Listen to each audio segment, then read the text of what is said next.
Welcome to another episode of Total Extreme Wrestling 2020. It's time to book the final Sunday Night Heat for June of 2001. After this, there'll still be an episode of SmackDown, and then there'll be time for King of the Ring. Um, so let's one Sunday Night Heat, and let's see how things go.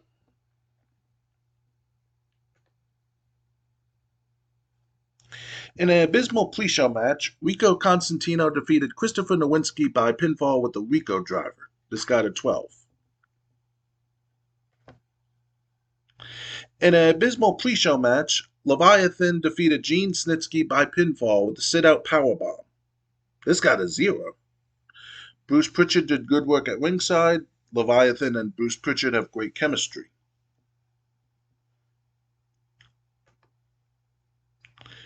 In a bout that had decent reaction from the crowd but terrible wrestling, Jerry Lynn defeated Yang by submission with a cross armbreaker submission. Jerry Lynn successfully defends the WWF Light Heavyweight Championship.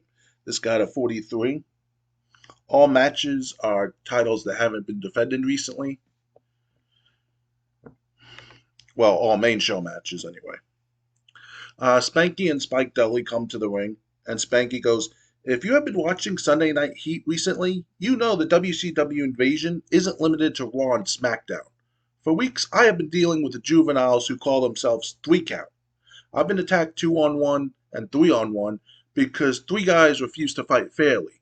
But as you can see, I'm not the only one sick of them exploiting their numbers games, which is why Spike Dudley has agreed to watch my back. Shannon, Evan, next week we want you two in a ring in a tag team match. If you got any balls, leave your third wheel backstage, and we'll see what happens when you don't have a numbers game to exploit." And this got 26.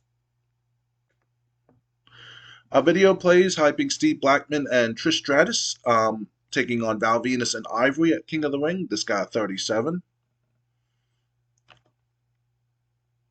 In a bout that had decent reaction from the crowd but subpar wrestling, Farouk defeated D'Lo Brown by pinfall with the Dominator.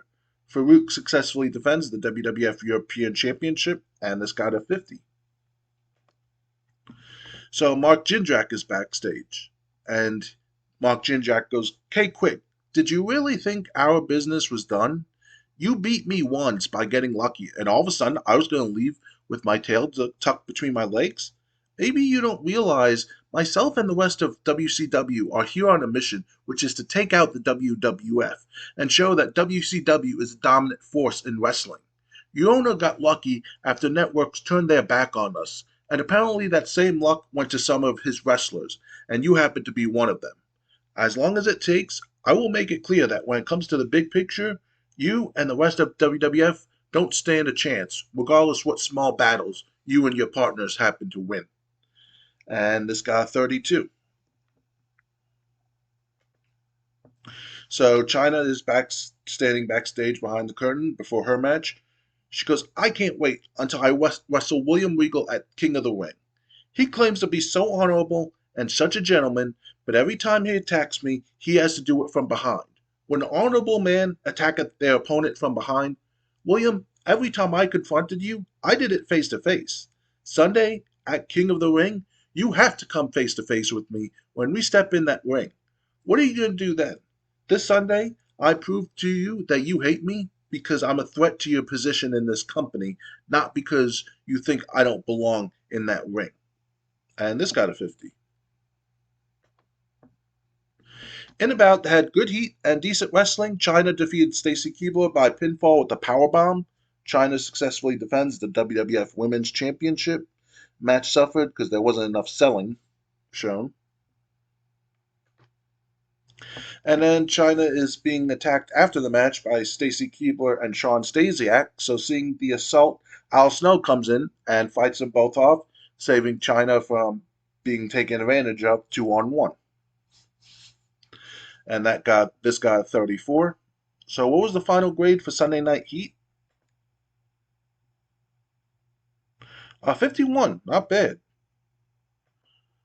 All right. So obviously the next show will be SmackDown. I do have some developments to show. Jim Cornette was fined for showing up late to a meeting. He and Big Boss Man weren't happy about that fine. I don't know why the Big Boss Man cared. Bruce Pritchard broke the rules by bringing friends backstage. Bruce was given stern warning and he was pleased. Johnny Ace was given stern warning regarding his behavior, but there was no positive or negative effect from that. So yeah, and it so this is the so this that was Sunday Night Heat before King of the Ring. This is the final SmackDown, which will be the next episode. Until then, peace out, everyone.